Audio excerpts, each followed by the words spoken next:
buenas tardes. Nos encontramos en el 19º Congreso Iberoamericano de Pacientes con Cáncer organizado por GEPAC y vamos a asistir a esta primera ponencia, abordaje del oncólogo del cáncer genitourinario en riñón y vejiga, al cargo de la doctora Lourdes García Sánchez, que es médico adjunto en el Servicio de Oncología Médica del Hospital General de Segovia, a la que agradecemos enormemente su participación de aquí, en esta sesión. Así que, doctora, cuando quiera.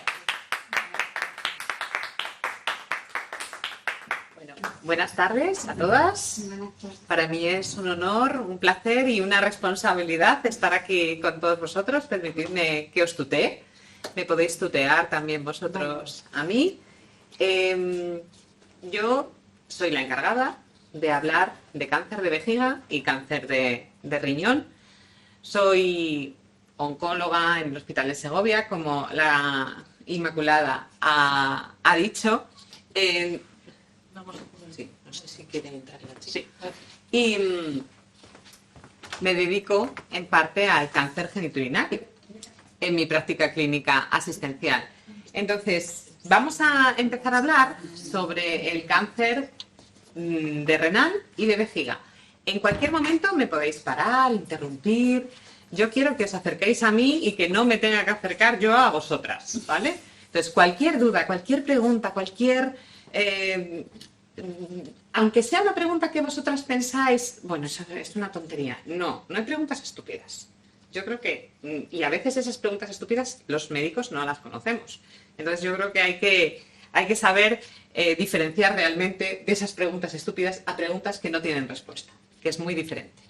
Bueno, el cáncer renal y el cáncer de vejiga, como estimación según la SEOM para el año 2024, fijaos, hablan de en cáncer de riñón casi 10.000 casos en España de cáncer de riñón en 2024 y 22.000 de cáncer de vejiga. El cáncer de vejiga es más frecuente que el cáncer renal y ahora veremos un poquito toda la evolución de la enfermedad. Y es que el cáncer renal y el cáncer de vejiga mata personas. En el caso del año 2022 fallecieron en España algo más de 4.000 personas por cáncer de vejiga y algo más de 2.000 personas por cáncer renal. O sea que es realmente, aunque no es el cáncer de mama, no es el cáncer de pulmón, no es el cáncer de próstata y no es el cáncer de colon, es una patología que, bueno, en mi caso yo veo muchísimo porque me dedico en gran parte a esta enfermedad. Vamos a hablar en primera instancia del cáncer renal. Es solo el 2-3% de los tumores malignos, como repito y os he comentado. No es el cáncer de mama, que es el tumor maligno más frecuente en la mujer, y no es el cáncer de pulmón o el cáncer de próstata, que es el más frecuente en el varón. La mayoría son esporádicos, es decir, no se asocian a un componente familiar. Solamente se asocia un componente familiar en el 5% de los casos. Es más frecuente en el varón. En general, las mujeres estamos mejor hechas y tenemos menos incidencia de cáncer, ¿vale? Y es más frecuente también en afroamericanos. Se diagnostican a partir de los 50, 60 años, ¿vale? Ya con el envejecimiento del ser humano. Y la mayoría de las veces se diagnostica por hallazgos casuales. ¿Por qué? Siempre a los médicos nos gusta mucho estas cosas de las triadas, la no sé qué, el síndrome de tal. No, el síndrome de la triada clásica en cáncer renal solo lo vemos en el 10% de los casos, que es masa, le pasa al paciente una masa, hematuria, es decir, sangre por la orina, y dolor. Eso solamente ocurre en el 10% de los casos. Y esto da una idea que cuando se da esa triada clásica, la enfermedad está muy avanzada. Porque ahora, con todas las técnicas de imagen que tenemos, la enfermedad, el cáncer renal, lo diagnosticamos de forma muy precoz, más precoz que antes. El 65% de las veces lo diagnosticamos en enfermedad avanzada, el 17% de las veces existe ya afectación locorregional y solo en el 15% de las veces tenemos enfermedad metastásica. Y esto es lo que os comentaba. La tasa de supervivencia a 5 años en los años 50 era solo del 35% de los casos, es decir, que solo el 35% de los pacientes diagnosticados de cáncer renal vivían más allá de los 5 años. Y ahora, en 2015, principios del siglo XXI, pues ha pasado al 75%. ¿Y eso por qué es? Pues varias cosas. Porque lo diagnosticamos antes, porque imaginaos, uno viene porque tiene una piedra en el riñón. Sí. Un cólico nefrítico, que es una patología benigna. Le hacen un escáner y se ve una masa en el riñón. Antes eso no se diagnosticaba uno del cólico nefrítico y se iba a su casa bebiendo agua. Ahora a veces, si los cólicos nefríticos no van bien, se hace un escáner y ese escáner se diagnostica un cáncer renal. Entonces, el cólico nefrítico pasa a un segundo plano y el médico se encarga de diagnosticar al paciente por qué tiene esa masa renal, ¿vale? Entonces, incluso podemos hacer cirugías menos invasivas que antes, que había que llevarse el riñón por el camino. Factores de riesgo. Sobre todo 3 muy importantes para el cáncer renal. La obesidad, el tabaco y la hipertensión arterial. ¿Por qué? Porque la hipertensión arterial es una enfermedad crónica que afecta a la arteria renal, afecta al riego sanguíneo del riñón. Y al final, cualquier cáncer es producto de una inflamación crónica. Nadie se ha muerto por fumarse un cigarro. Nadie. Nadie se ha muerto por tomarse una hamburguesa. Nadie se muere por tener un día la tensión alta. Pero sí, si todos los días nos fumamos un paquete diario, si todos los días nos comemos una hamburguesa, si todos los días tenemos la tensión alta, al final eso es factores de riesgo para tener una enfermedad oncológica y no solamente cáncer de riñón. Y desde aquí quiero hacer una llamada a que no, la obesidad y el sobrepeso son factores de riesgo que asocian a 13 tipos de cáncer, sobre todo cáncer de útero en la mujer, cáncer de colon, tanto en el hombre como en la mujer, de páncreas, de estómago, de vesícula, de mama, de tiroides también, incluso de ovario. Entonces, la obesidad y el sobrepeso son factores de riesgo para el cáncer.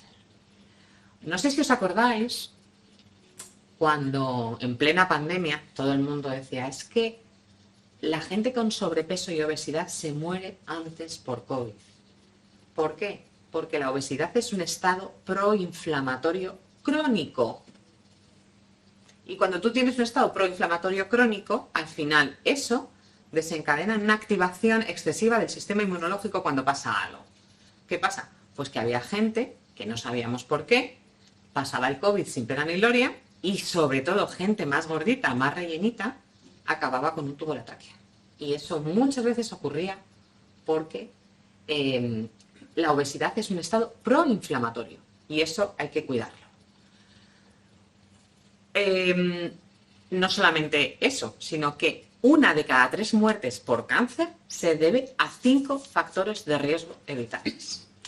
El tabaco es la principal causa, el principal factor de riesgo para tener un cáncer.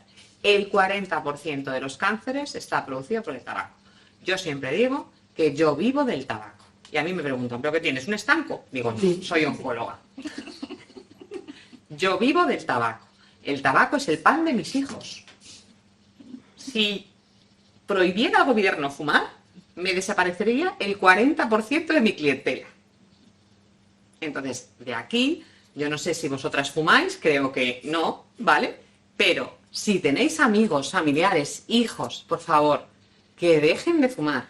Eso es lo más, vamos, lo mejor que puede hacer el ser humano por su salud a largo plazo.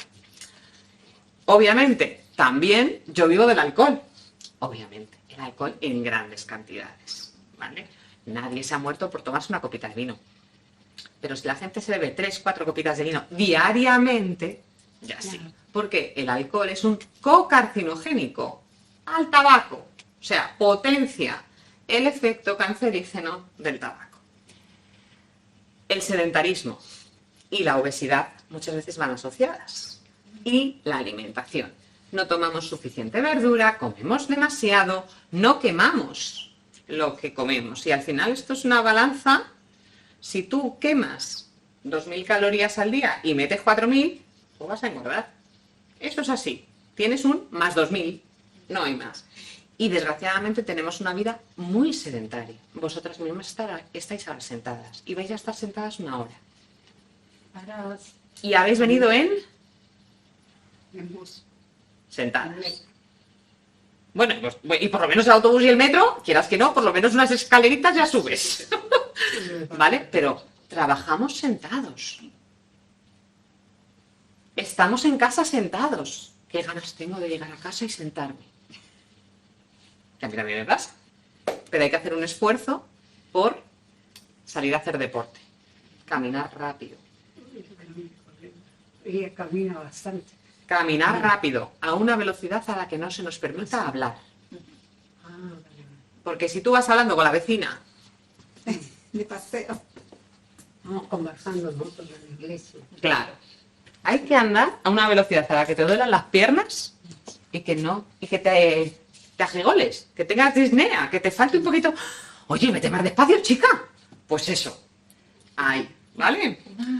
Bueno. Una pequeña consulta, si puede ser. Dime. En el caso del alcohol, a mí me sucedió cuando me operan, tras la primera resección transuretral, yo tengo cáncer de vejiga. Entonces, me quitan el primer tumor y la primera indicación que recibo de los urólogos, al salir, me resultó, al principio creía que era una broma. Y me dicen, ¿te gusta el vino tinto? Y digo, sí. Y dice, pues toma vino tinto. Y yo creía que era algo como para quitarle hierro y animarme y hacer una broma, pero claro, descubro que a la siguiente resección me van a decir, ¿te gusta el vino tinto? Digo, sí, tomas vino tinto, ¿no? Porque es bueno para esto. Entonces, querría entender, me pareció extrañísimo el... Claro. A ver, pero dije, el vino tinto... No sé, digo, parece que uno recién operado no pega mucho esto, pero digo, debe tener alguna por el resveratrol que tiene el vino tinto y los polifenoles que tiene el vino tinto, ¿vale? Pero eso dicen los cardiólogos, sobre todo los más antiguos, porque yo tengo mucha gente, muchos amigos. Pues el padre de un amigo mío es cardiólogo, que debe tener 100 años, y dice, y a todo el mundo lo recomienda, porque eso decían antes que el alcohol iba bien a nivel cardíaco. Pero ningún oncólogo te va a recomendar beber alcohol. Y ahora os quiero comentar una cosa. Hemos dicho que la mayoría de las veces está producido por síndromes esporádicos, el cáncer renal, ¿vale? Pero tenemos síndromes hereditarios, la poliquistosis renal, los pacientes que son sometidos a diálisis, la intoxicación progresiva por metales pesados, sobre todo en trabajos en los que los pacientes son sometidos a cadmio, asbesto, a talio, metales pesados, mercurio, derivados del petróleo por los hidrocarburos policíclicos, porque al final estas sustancias lo que hacen es mutar un gen que tenemos, que es el gen de von Hippel-Lindau, el VHL, ¿vale? Este es el inicio del cáncer renal. De hecho, ahora está pendiente de aprobación un fármaco que intenta inhibir esa mutación del von Hippel-Lindau. Pacientes que obviamente han tenido un cáncer en la infancia, pacientes supervivientes de cánceres infantiles, de leucemias, de linfomas, todos esos pacientes a lo largo de la edad adulta tienen mayor riesgo de cáncer renal, pero no solo de cáncer renal, sino también de cualquier tipo de cáncer. El virus de la hepatitis C es oncogénico. El virus de la hepatitis C produce cáncer de hígado, pero también cáncer renal. Las litiasis renales, las piedras en los riñones de forma crónica, inflamación crónica, ¿vale? También pueden producir cáncer renal. Y luego otros factores genéticos hereditarios de síndromes rarísimos que los tengáis ahí. La diabetes puede ser un factor de confusión. ¿Por qué? Porque la diabetes, tenemos como la diabetes tipo 1 y la tipo 2, ¿no? Que decimos. Ahora se asume y se denomina diabetes insulín-dependiente, no insulín-dependiente. La no insulín-dependiente es muchas veces por resistencia a la insulina, porque la gente gordita tiene una resistencia a la insulina. Entonces no sabemos si es que la diabetes por sí produce el cáncer o que la obesidad que está detrás de esa diabetes puede producir el cáncer renal. Y luego también el alcohol como factor de protección. A ver, es muy raro, ¿vale? Pero yo creo que esto es un factor de confusión. Nadie va a recomendar el alcohol para decir, así tienes menos cáncer renal. No, porque probablemente a lo mejor tengas un cáncer de hígado o tengas un cáncer de la esfera otorrinolaringológica, que yo los veo bastante, asociados al alcohol y el tabaco. Como hablo, el alcohol es cocarcinogénico. Potencia el efecto carcinogénico del tabaco. Bueno, la mayoría de las neoplasias renales son, y yo me voy a ceñir a ellas, a carcinoma de células claras. El cáncer de células claras es el más frecuente que cuando hablamos de cáncer renal, que supone el 80-85% de la histopatología, es decir, de lo que nos dice el patólogo cuando se analiza ese cáncer renal, ¿vale? Luego también tenemos oncocitomas, sarcomas, cromófobos, carcinomas papilares, ¿vale? Todo eso, bueno, pues ese es el cáncer renal. El cáncer de pelvis renal, es decir, ya lo que está en los conductos colectores de la orina, ¿vale?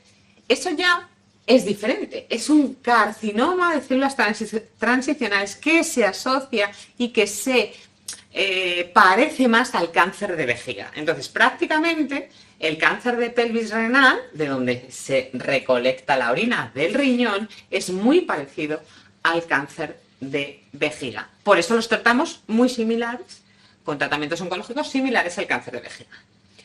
Bueno, ¿cómo los diagnosticamos? Bueno, pues siempre al paciente le preguntamos antecedentes personales suyos, si le vemos más gordito, menos gordito, tensión alta, ¿fumas? ¿Has fumado? Pues todo eso lo recogemos en la historia. Hacemos siempre una analítica de sangre y una analítica de orina.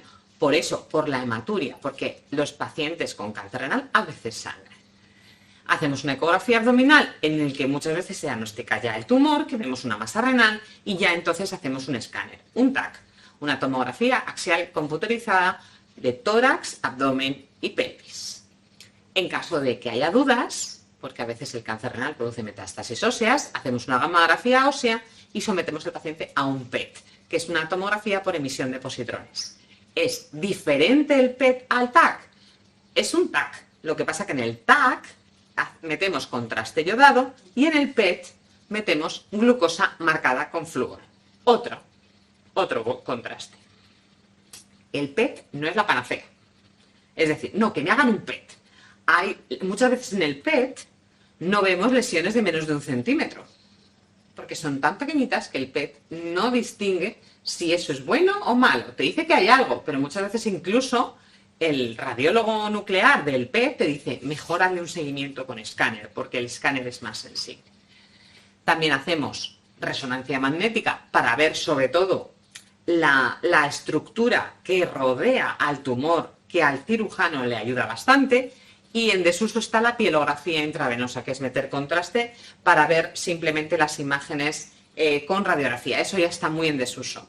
Y la biopsia, obviamente, si quedan dudas, cuando tenemos en enfermedad metastásica y no vamos a quitar el riñón, porque no ha lugar a veces quitar el riñón, hacemos una punción y biopsiamos, que es coger un trocito de tumor. Los oncólogos estadificamos todo con el esquema TNM. El T es de tumor, el N es de nodes, de ganglios en inglés, y el M es de metástasis. Esquema TNM. Estadio 1, pues el tumor mide 7 centímetros o menos.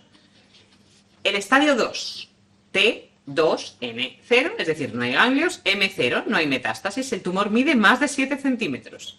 Estadio 3, el tumor ya empieza a ser más grande y empieza a infiltrar órganos vecinos, ¿vale? Puede infiltrar, ¿vale? Ya es un poquito más grande, puede infiltrar el tejido adiposo, puede infiltrar las estructuras que recogen la orina, todo eso, ya es un estadio T3. Puede existir ganglios, entonces ya lo metemos como estadio 3, porque ya es un N-nodes ganglios positivos, pero no hay metástasis en el estadio 3. Todos son M0. Y el estadio 4 es un tumor muy avanzado que infiltra la glándula suprarrenal.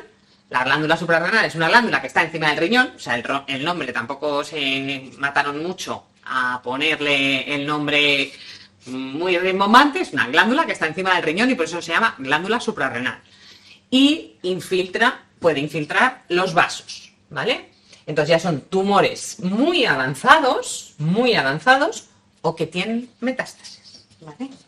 Doctora, en el caso de lo que usted está diciendo, mire, yo tengo a un familiar, ¿no?, que está con diálisis, porque yo soy nacionalizada peruana, ¿no? Entonces o sea, el paciente que es mi cuñado, ahorita está con diálisis. Él llegó acá a Perú, perdón, a España para jubilarse y tenía que trabajar, ¿no? Entonces pasa el examen y acá le diagnosticaron que tiene los 2 riñones el 10%. Y eso es lo que ahorita está Con diálisis. Sí, con diálisis. Claro. Pero con el 10%, ¿qué quiere decir? Que está con los 2 riñones, lo tiene al 10%. Ahora no sé. Que una persona normal filtra el 100% y su cuñado solo filtra el 10%. Sí, entonces, una máquina tiene que filtrar por él, porque si no, el paciente se muere. Sí, ahora casualmente él lo tiene acá. Tendrá una fístula. No, en el brazo. Tiene en la aorta, acá la han puesto porque mucho le sube la tensión. Claro, pero él tiene cáncer de riñón. Debe ser porque para que haya venido y no se haya dado cuenta, porque...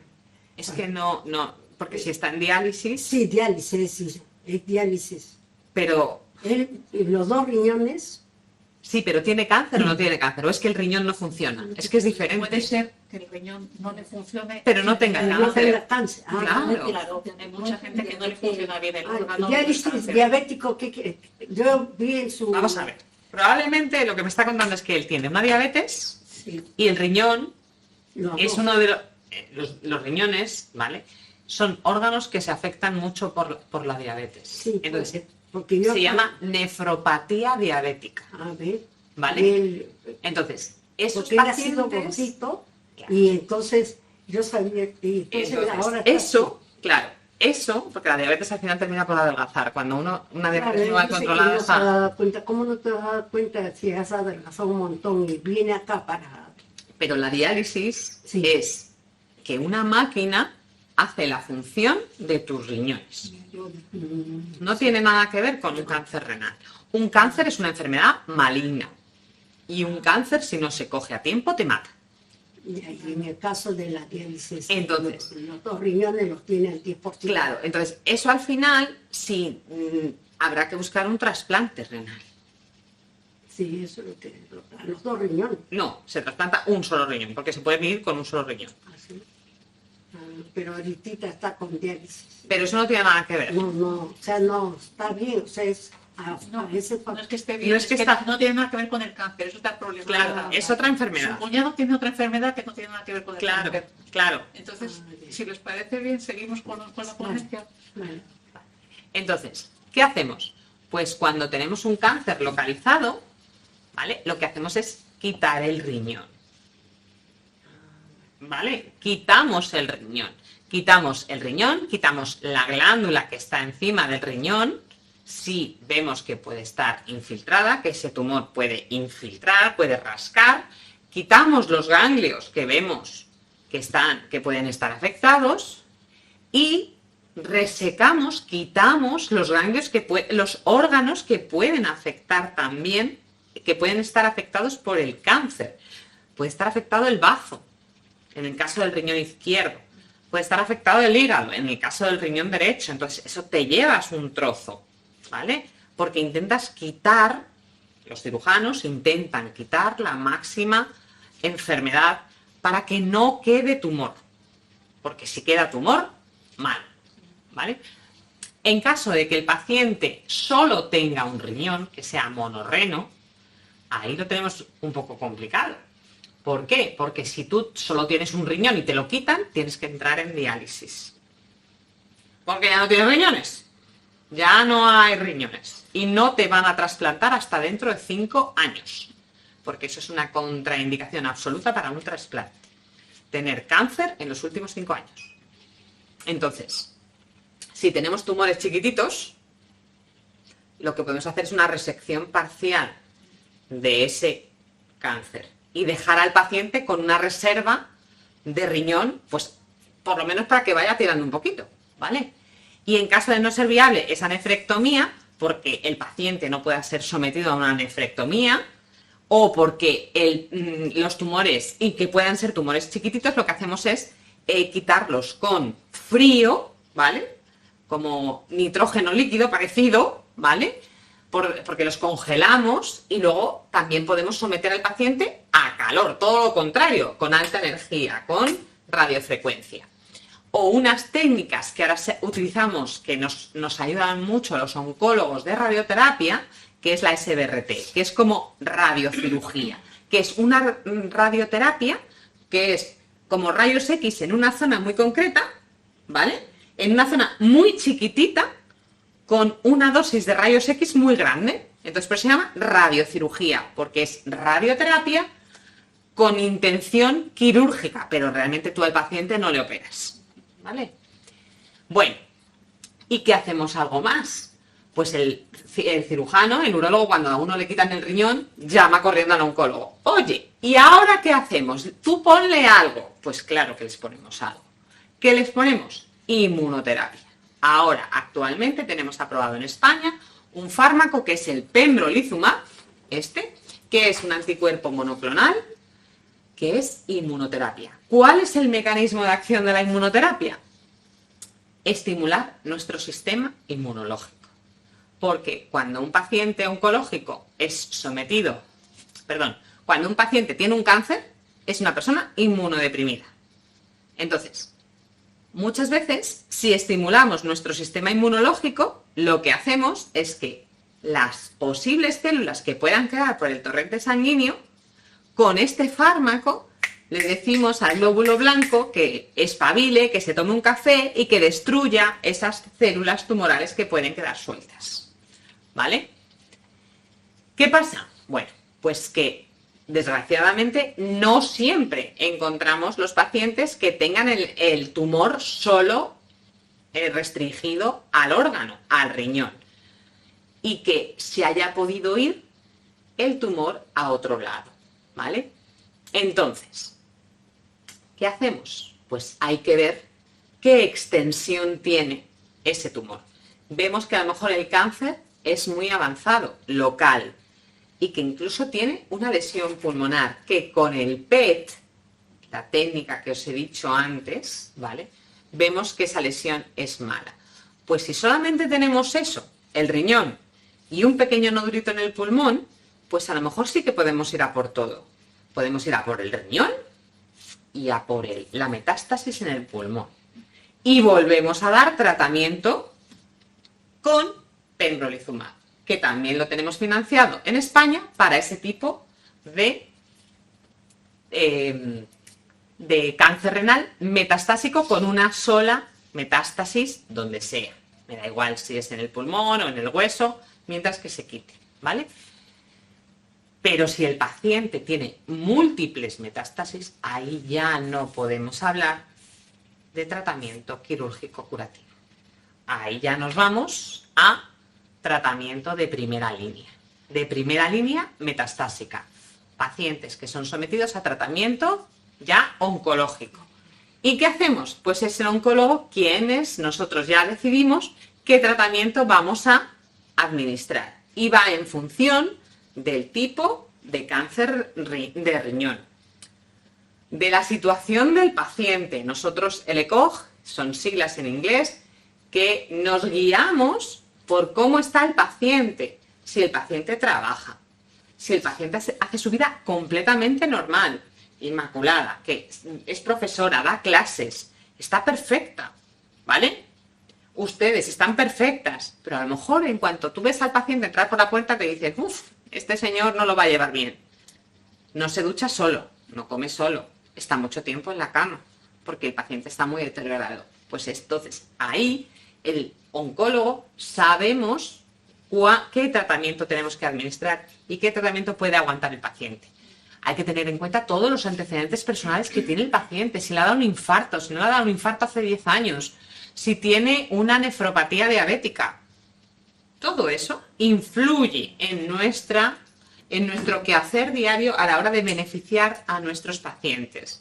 Hay que informar a la familia y al paciente de la enfermedad que tiene y de los posibles tratamientos y efectos secundarios que vamos a derivar del tratamiento. Entonces, bueno, actualmente esta es la evolución del tratamiento del cáncer renal. Yo empecé la residencia en este año. Y no teníamos nada. Nada es nada. Yo empecé a poner este tratamiento que ni siquiera tenía nombre en el 12 de octubre. Yo hice la residencia en el 12 de octubre. Y este tratamiento era el SU11248, me acuerdo perfectamente. No tenía nombre. Y es bastante tóxico actualmente este tratamiento. Tenemos varios esquemas en los que intentamos modificar. Pero fijaos, yo empecé aquí. Y ahora tenemos todo esto, año 2024, ¿vale? 2021 no ha habido grandes cambios de 2021 al 2024. Tenemos la terapia dirigida con pastillas. En líneas generales son pastillas, ¿vale? Que lo que hace es ayudar que las células no formen vasos, porque una célula necesita sangre para nutrirse. Pues las células tumorales hacen que no se formen vasos que se formen vasos dentro del tumor y así alimentarse ellas y poder crecer. Pues estas pastillas, lo que hacemos, ¿vale? Sunitinib, sorafenib, pazopanib, cabozantinib, tibozanib, todos acaban en ib. Lo que hacen es que evitar que se formen esos vasitos sanguíneos y que la célula, teóricamente, se muere. Porque tú le quitas la manguera de nutrición a esa célula. Ya no hay agua, ya no hay sangre, esa célula se muere. Esa es la teoría. Y luego, aparte, la terapia inmunológica, lo que os he comentado, ¿vale? Intentamos activar, le damos café para que se estimule el linfocito T, que es nuestro amigo. El linfocito T le damos un café, o 2 cafés, o 3 cafés y decimos espabila. Porque el linfocito T está inactivado por la célula tumoral. Porque la célula tumoral es tan lista que le dice al linfocito, tú tranquilo, que yo soy buena. Es que, fijaos, emite señales, la célula tumoral, que le dice al linfocito, tú tranquilo, quédate ahí quieto, que yo soy una célula buena. Y el linfocito es tan tonto que dice, vale. Pues lo que hacemos con la terapia inmunológica es darle un café a ese linfocito para que estimule, para que se despierte y te diga, tío, no seas tonto, que eso es una célula tumoral, espabila y cómetela. Pues eso es más o menos lo que hace la terapia inmunológica. Tenemos solo en España una aprobación de una combinación de inmunoterapia para el cáncer renal. En Estados Unidos y en Europa están aprobadas todas las combinaciones que han dado supervivencia global. Estas dos no, pero sí nivolumab e ipilimumab, la combinación que tenemos aprobada en España, pembrolizumab y axitinib, nivolumab y cabozantinib, y pembrolizumab y lenvatinib, que son combinaciones de 2 fármacos. No voy a preguntar por qué sucede esto, sino que qué pronóstico hay de evolución. De momento ninguno. ¿Vale? Entonces, a mí esto me cabrea muchísimo, porque de estos 6 ensayos, fijaos, publicados, todos en el New England, que es nuestra revista más prestigiosa que tenemos en medicina. O sea, no está publicado, como digo yo, en el Hola, en el Pronto o en Lecturas. Está publicado en el New England. Entonces solo de los 6 ensayos, 2 no han dado supervivencia global, pero 4 sí. Y solo tenemos aprobado 1, que es el nivo-ipi, nivolumab e ipilimumab. que es una combinación de 2 fármacos de inmunoterapia. Estos 3, este y este, es una combinación de inmunoterapia y la pastilla que os he comentado que ayuda a que no se formen vasos dentro del tumor. ¿Vale? No está financiado por el Sistema Sanitario Español, no está financiado por el Sistema Sanitario Español y solo tenemos financiado el primero. Ni siquiera los centros privados pueden dar el tratamiento puesto que no está legalizado en España. ¿Es así? Claro, no está financiado. Las aseguradoras no lo pagan. Ninguna aseguradora privada lo paga. Sí, exactamente. ¿Vale? Y luego ya, eso es primera línea, ¿vale? Si luego ya el paciente progresa, pues ya tenemos un montón de fármacos, ¿vale? Todos estos están aprobados en España, todos, en monoterapia. Es decir, solo el fármaco, un único fármaco. Y nuevo fármaco pendiente, el belzutifán, que es el que os he comentado, que está aprobado por la FDA, que actúa sobre el gen del von Hippel-Lindau, que es el principal iniciador del cáncer renal. Y obviamente en ensayo clínico. ¿Vale? Cáncer de vejiga. Pues la vejiga, como todos sabéis, está cerquita de la próstata, por encima de la próstata en el varón y por delante del útero en la mujer. Es el cuarto o quinto tumor más frecuente de los tumores del adulto. Descenso en hombres, porque los hombres han sido más listos y han empezado a dejar de fumar. Y las mujeres hemos sido más tontas y por la famosa igualdad hemos empezado a ser igual de tontas que los hombres. Hemos empezado a fumar y está ascendiendo en mujeres. La mayoría de los casos se diagnostican sobre los 70 años. Si os fijáis, son tumores. El tumor de vejiga es más tardío que el tumor renal. Y como el cáncer renal, debuta con hematuria, con sangre en la orina. Ojalá todos los cánceres debutaran con sangrando, ¿no? Como el cáncer de colon, el cáncer de endometrio. Muchos cánceres, desgraciadamente, no sangran. Y si sangran, ya están muy avanzados. Factores de riesgo. El tabaco. También sigo viviendo del tabaco por el cáncer de vejiga. Antecedentes familiares de cáncer de vejiga. Muy importante. ¿Por qué? Porque hay un síndrome de Lynch, el doctor Lynch sigue vivo. Es un síndrome de Lynch que se denomina síndrome de Lynch o cáncer de colon no asociado a poliposis. La mayoría de los pacientes desarrollan cáncer de colon en el síndrome de Lynch y en edades muy tempranas, 25, 30, 35, 40 años. Pero también se asocia el síndrome de Lynch a cáncer de vejiga y cáncer de pelvis renal. ¿Os acordáis de los túbulos conectores que hemos dicho que al principio, ¿dónde estaba el riñón? Pues ahí también se asocia el síndrome de Lynch. Y luego el síndrome de Cowden, mutación del gen del retinoblastoma, exposición a metales pesados, arsénico, bencenos, infecciones crónicas en países subdesarrollados por esquistosomas, hidrocarburos policíclicos y tratamientos obviamente con quimioterapias previas. Supervivientes de cáncer infantil que han sido sometidos a ciclofosfamida a dosis altas que se usan en leucemias, en linfomas e ifosfamidas que también se usan en sarcomas, sobre todo en sarcoma de Ewing. Una pregunta, si nos han hecho unos estudios de predisposición genética y han salido negativos, ¿se descarta el síndrome de Lynch? No. Sí, ¿Sí? El síndrome de Lynch sí, Sí. se puede descartar. Ah. Otros no. Claro, otros que todavía no se conocen, no. Claro.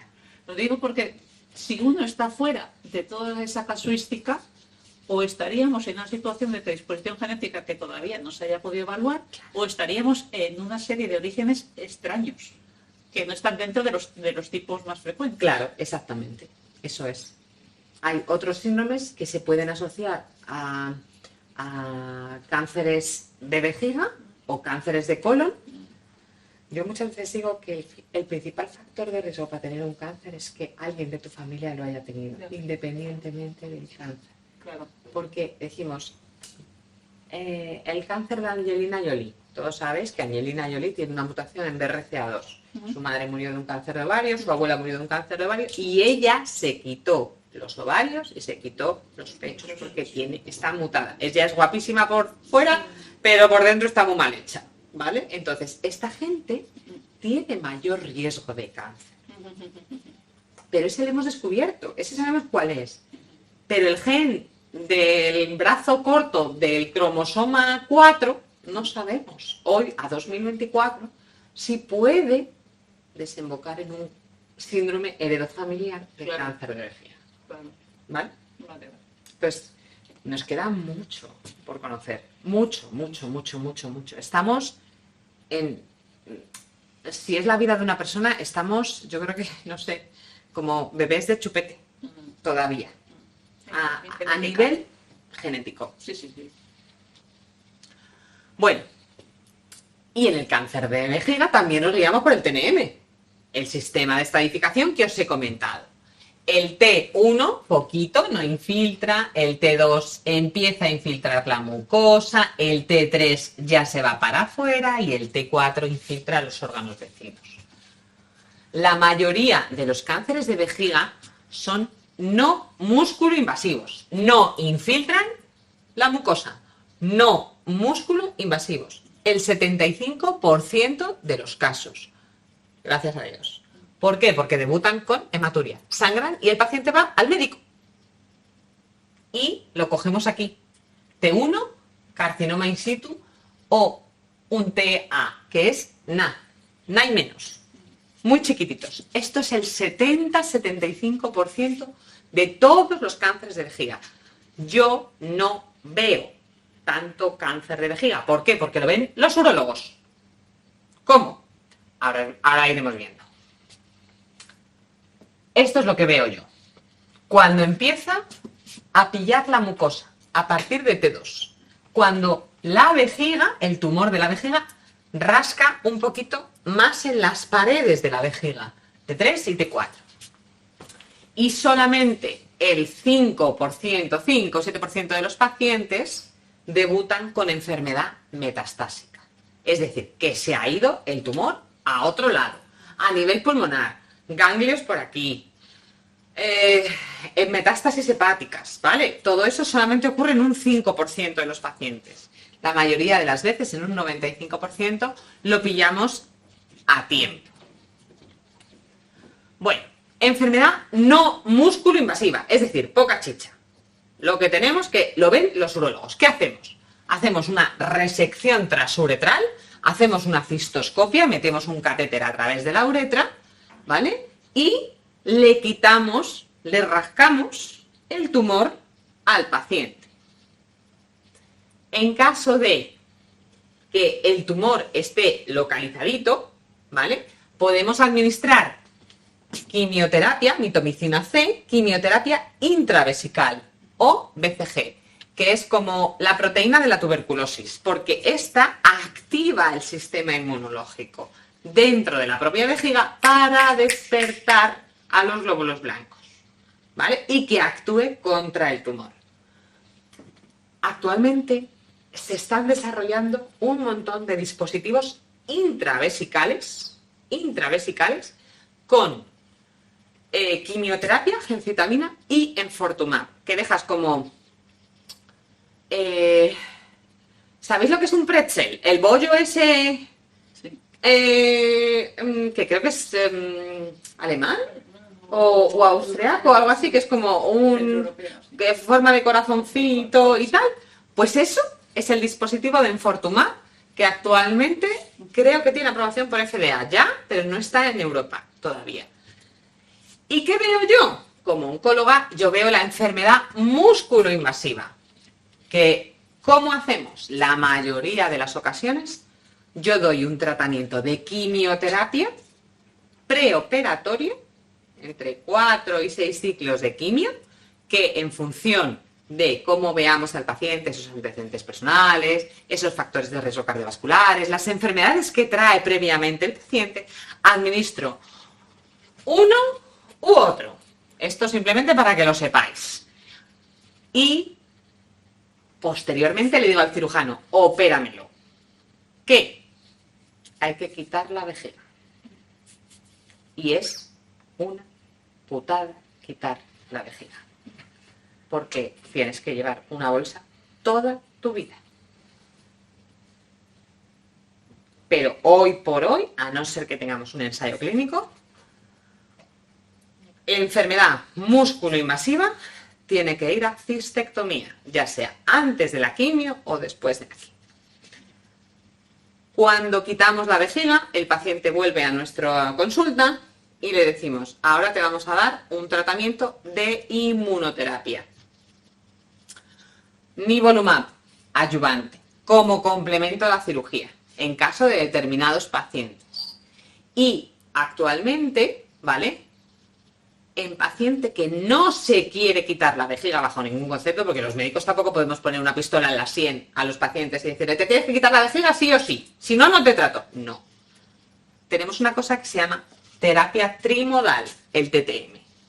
Pero tiene que cumplir unos criterios muy, muy, muy estrictos.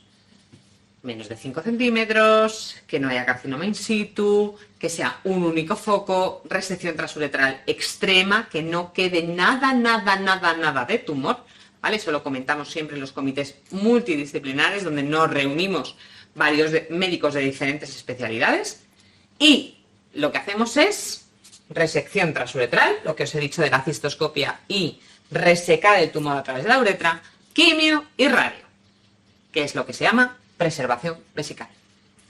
Pero esto tiene sus riesgos. Tiene sus riesgos.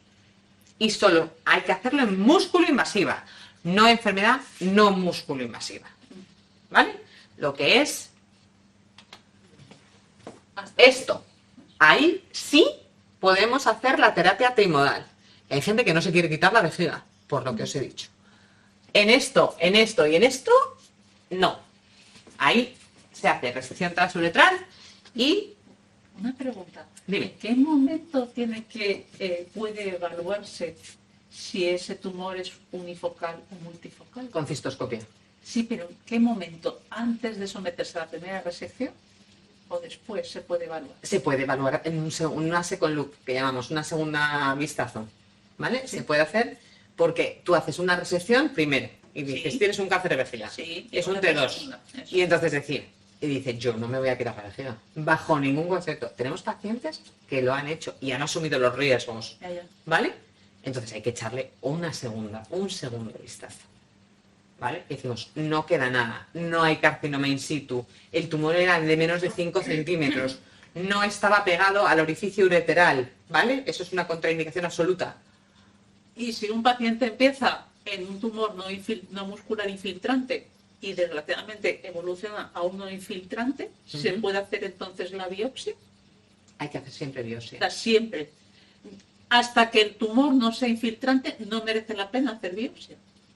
No, siempre se Siempre. hace. Sí, Imagina, o sea, la biopsia se hace con la resección. sí. Claro, entonces a ti a lo mejor te harán una cistoscopia dentro de 6 meses. Claro, pero la multifocal, o sea, esa especie de biopsia en la que se determina si el tumor es multifocal o no lo es, o es unifocal, ¿es la de la resección?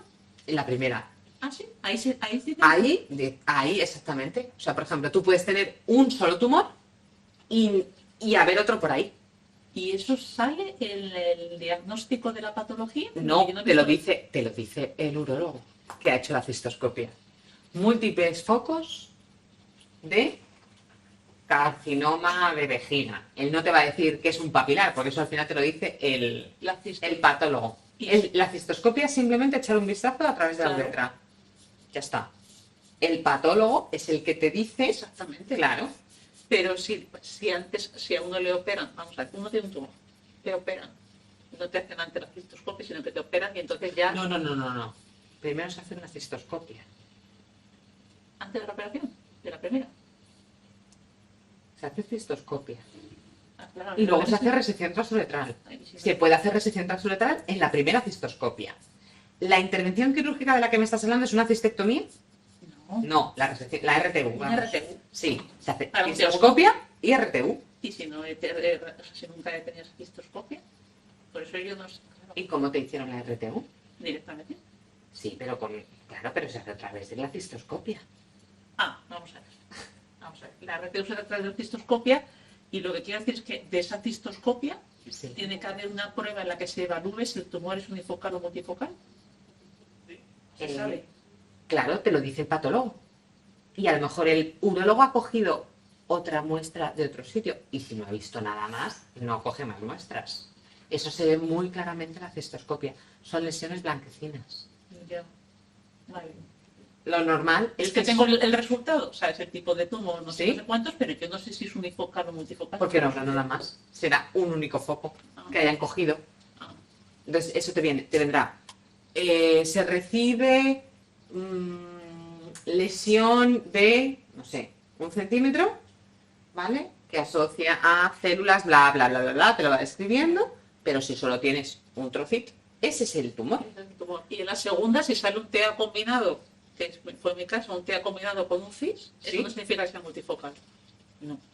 Dependiendo de dónde esté. ¿Es en la misma zona donde te lo quitaron? No lo sé, no Claro, lo sé. eso es no en la pone. cistoscopia. Claro, es que no. Eso lo tiene que decir el urólogo. El patólogo te va a decir que hay un carcinoma in situ Claro. y es un TEA. Claro, y el urólogo no me dice nada, con lo cual yo esa información la tengo. Vale. Cistoscopia en 6 meses. Te habrán programado, Sí, sí, sí, supongo. sí. Claro, ¿vale? Vale. Bueno, pues eso. ¿Y qué pasa? Pues que hemos dicho que el 5% de los pacientes debutan en enfermedad metastásica y que algunos de los pacientes que les hacemos quimioterapia preoperatoria o que directamente les quitamos la vejiga, la enfermedad se va a otro lado. Hacen enfermedad metastásica. Y en función de todos estos parámetros clínicos, determinamos qué tratamiento podemos poner. Seguimos unos criterios que son los criterios de Galsky para administrar un tratamiento de quimio u otro. Si el paciente tiene buena situación basal, le funcionan bien los riñones, no está muy sordo y no tiene una neuropatía periférica previa. Es decir, que no tenga hormigueo, que no tenga el paciente, pues eso, una neurotoxicidad previa. Y que el corazón le funcione bien. O sea, le tiene que funcionar el corazón y el riñón bien para administrar determinadas quimioterapias. Y en cuanto a cáncer de vejiga metastásico, tenemos factores pronósticos que nos determinan aproximadamente qué porcentaje de pacientes puede vivir más o puede vivir menos. ¿Vale? Y estos son la misma evolución de los tratamientos que hemos tenido desde el año 1980, que empezamos en los años 80, se empezó a poner las quimioterapias basadas en cisplatinos, que las seguimos utilizando desde hace 40 y tantos años, ¿vale? Hasta ahora, pues todo el arsenal químico que tenemos, que suele ser una combinación entre quimio e inmunoterapia. La inmuno la ponemos a todo el mundo ya. Tratamiento, primera línea, quimioterapia basada en platinos y mantenimiento con inmunoterapia, o Abelu o Nivo todavía no aprobado. Entonces tenemos el Abelu que nos da lo mismo, porque más o menos son todos iguales. Y el año pasado, en la plenaria de nuestro Congreso Europeo, se presentó el primer ensayo clínico fase 3 que ha demostrado un incremento en la supervivencia global de más allá de los 32 meses de supervivencia global en enfermedad metastásica. ¿Cómo? Con una inmunoterapia, el Pembro, con el café del sistema inmunológico, ¿vale? Y un anticuerpo conjugado. ¿Qué es un anticuerpo conjugado? Pues es un anticuerpo, en este caso el enfortumab, es una antinectina 4 que se une a la membrana de la célula tumoral que sobreexpresa esa nectina 4, que es la mayoría de las células, y un quimioterápico. O sea, tenemos el anticuerpo que se une a la membrana y el quimioterápico. Y lo que hace la célula tumoral es que ese anticuerpo se lo traga y mata la célula tumoral ese anticuerpo. En este caso es el enfortumab. Esto todavía no lo tenemos aprobado. Este fármaco vale 6.000 euros cada 3 semanas. 6.000 dólares cada 3 semanas. Y el laboratorio o baja precio o no se va a aprobar. Tratamiento de segundas líneas. Aquí sí que lo tenemos aprobado, el enfortumab, ¿vale? Segundas líneas de quimioterapia. Este anticuerpo que nos ayuda a que ese fármaco se meta dentro de la célula tumoral y que explote, como si dijéramos. El sacituzumab es otro anticuerpo conjugado que también lleva otro quimioterápico, pero este todavía no lo tenemos aprobado en España. Y luego ya, en tratamiento de segundas líneas y posteriores, de terceras líneas y posteriores, pues ya un poco pues hacemos nuestras cocinillas los oncólogos. Ponemos un fármaco, ponemos otro, bueno, en función de cómo veamos siempre al paciente. Como conclusiones de mi charla, vivo del tabaco y seguiré viviendo del tabaco mientras que la gente fume. Lo que pasa es que los gobiernos no quieren prohibir el tabaco porque supone muchos impuestos, igual que el alcohol. Determinar si los pacientes son subsidiarios de tratamiento quirúrgico, si son potencialmente curativos. Es importante destacar la inmunoterapia en el tratamiento complementario a la cirugía del cáncer renal, como complemento al tratamiento de quimioterapia en el cáncer de vejiga potencialmente curativo. Y desde aquí quiero hacer una llamada al Ministerio de Sanidad porque quedan muchos fármacos por ser aprobados, tanto en cáncer renal como en cáncer de vejiga, y que tienen su eficacia y no quieren aprobar. Perdón, ¿es por motivos económicos? Solo económicos. Sí, solo económicos. Sí. No hay ningún otro... Porque el laboratorio, en el momento que tú tienes la aprobación de un fármaco, tienes que bajar precio. O sea, el Pembro, por ejemplo, el Pembro que os he dicho, el Pembro tiene infinidad, pero infinidad de indicaciones. Y el laboratorio que es MSD, si le aprueban el fármaco X para la indicación X, tiene que bajar precio. Si vale 1.000 euros, pues tiene que bajar a lo mejor a 800. Y eso, por ejemplo, el laboratorio del Enfortumab, el que vale $6.000 a 3 semanas, no quiere bajar. Y vale 6.000 euros esas telas en el laboratorio, y cada vez que hay una reunión con el ministerio,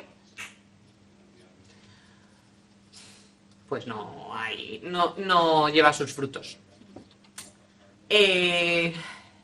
Os he comentado, ha habido un cambio en la evolución del cáncer renal metastásico. Hemos pasado de tener un solo fármaco hace 20 años a tener un montón de fármacos que, aunque no tengan aprobación, sí que tienen su eficacia y los queremos administrar a nuestros pacientes porque tenemos largos supervivientes. Y con la inmunoterapia hay pacientes que se curan y que podemos incluso suspenderles el tratamiento en algún momento.